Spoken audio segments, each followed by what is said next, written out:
visi pembentukan skuadron helikopter tempur berat ATM. Sekitar dekad 90-an, kedengaran ura-ura pembelian helikopter tempur CH-2 Daniel Roosevelt buatan Afrika Selatan. Menteri Pertahanan pada ketika itu, Datuk Seri Syed Hamid Albar, memberitahu sebanyak 8 unit helikopter tempur akan diperolehi. Namun malangnya, ia tidak menjadi realiti. Setelah lebih 2 dekad berlalu, akhirnya Angkatan Tentera Malaysia menerima 6 unit helikopter ringan MD-530G pada awal bulan Mac 2022. Penerimaan secara rasmi dibuat sempena ulang tahun Tentera Darat ke-89. Helikopter yang diberi julukan nama Little Bird ini adalah di antara versi terkini dalam kelasnya.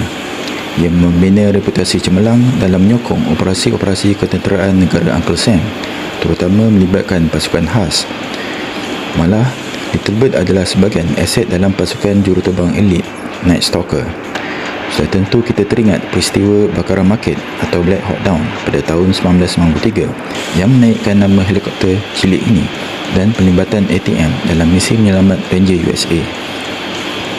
Bagaikan bertemu jodoh selepas 2 dekad, ATM membuat keputusan membeli helikopter MD-530G pada 2016 berikutan insiden Lahad Datu Sabah pada tahun 2013. Namun pembelian ini diselubungi kontroversi dan persoalan hingga pembelian ini hampir dibatalkan. MD-530G versi Malaysia menggunakan Westcam L3 MX-10D EOIR sistem pengawasan taktikal dalam satu line replaceable unit dan Pathfinder Arrest Weapon Management System daripada Tech Fusion. Sensor-sensor ini meliputi infrared imaging sensor, precision optic, laser designator dan sud komunikasi termaju. Walaupun kecil, ia masih berbisa dengan persenjataan M134 mini Gatling gun bila 12.7mm FN Hostile Heavy Machine Gun beserta roket panduan laser Raytheon Talon 70mm. Roket Talon berupaya memusnahkan sasaran atau kenderaan armor ringan dengan pinpoint of accuracy. Roket ini terdiri daripada semi-active laser seeker, 3-axis control actuation system, panduan elektronik dan roll optimizing tail fin. Port machine gun berat HMP 400 buatan FN Hostile dipasang di bom rack NATO standard. Ia terdiri daripada 12.7mm FN M3P dengan kadar tembakan 1100 pusingan seminit. Helikopter ini juga dilengkapi dengan roket machine gun pod RMP yang boleh melancarkan roket panduan atau bebas. RMP menggabungkan 12.7mm FN M3P machine gun dengan 3 tiup pelancar roket 70mm NATO standard ke dalam sistem pod tunggal. Machine gun boleh menyimpan sehingga 250 cartridge. Manakala Dillon Aero M134D mini Gatling gun 7.62mm berupaya menyimpan 3000 pusingan magazin peluru. Mock Weapon Store Management System generasi ketiga ini bagi menguruskan dan mengawal sistem persenjataan helikopter dengan efektif.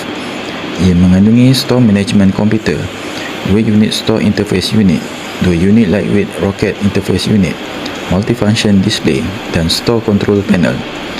MFD dan SCP dipasang di panel kokpit, manakala sistem-sistem lain dipasang di ruang kargo. Little Bird ini berupaya membawa beban persenjataan dan peluru sehingga 1,300 pound. Hasil konfigurasi pemasangan lightweight mass extended range weapon wing dengan 4 stesen persenjataan. Helikopter keluaran syarikat berpangkalan di Amerika Syarikat ini berupaya terbang sehingga 426 km selama 2 jam setengah dengan tangki minyak tambahan. Dengan saiz yang kecil, ia sesuai untuk terbang mendekat bumi dan mampu terbang dengan kelajuan 282 km sejam. Ciri-ciri keselamatan helikopter ini cukup baik. Ia dilengkapi dengan ballistic tolerant crash worthy fuel system pada tangki minyak utama dan tambahan. Dengan profil yang rendah, ia sesuai untuk tugasan scout dan light attack terhadap ketumpukan tentera musuh. Apalagi dengan rupa bentuk muka bumi Malaysia yang diliputi hutan tebal dan bergunung ganang, MD-530G mampu melakukan taktik pop-up dan menyerang musuh secara tiba-tiba dan kemudian beredar dengan pantas dari kawasan killing box tersebut. Walaupun kecil, MD-350G mempunyai multi-spectral targeting system yang canggih. Ia terdiri daripada GPS Inertial Navigation System yang mampu memberi ketepatan geopoint dan geolocation. Ia juga mempunyai 4-axis stabilization dengan pengasingan vibration atau gegaran untuk membantu targeting sasaran dengan laser sejauh 10 km. Antara 3 ciri utama yang mengangkat Little Bird setaraf dengan helikopter tempur lain ialah Pilot Friendly Integrated Weapon System (IWS) yang terdiri daripada Helmet Display and Tracking System, Weapon Management System dan Mission Management System. STDS membolehkan operasi dijalankan pada waktu siang dan malam. Ia juga memudahkan juruterbang untuk maneuver helikopter ke posisi menyerang dan lock target dengan ciri heads up, eyes out. Pilot memakai helmet buatan Thales iaitu Scorpion Helmet Mounted Queuing System. Mission Management System mempunyai digital mapping application. Ia boleh digunakan secara touchscreen dan mempunyai graphical user interface user-friendly. Ini memberikan tahap kesedaran pengawasan juruterbang terhadap posisi atau situasi helikopter. Mungkin ramai yang menyangka Little Bird hanya berupaya memuntahkan peluru Gatling gun atau kaliber 50 atau roket saja. Tetapi yang sebenarnya, Weapon Management System bukan sahaja mampu membantu melakukan tembakan tepat atau gelaran glamour precision strike menggunakan roket Talon. Ia juga mampu membedil critical bala utama musuh dengan misal Hellfire. Little Bird boleh dikonfigurasi dengan 2 pelancar misal anti-critical ball Hellfire, namun tidak dapat dipastikan sama ada misal Hellfire dimasukkan dalam pakej pembelian 6 unit MD530G. Di sebalik pembelian MD530G, ramai peminat pertahanan memperlekehkan perolehan ini. Ada juga yang melemparkan kritikan yang Malaysia tidak mampu membeli helikopter tempur berat seperti Apache, Eurocopter Tiger atau TIE Attack.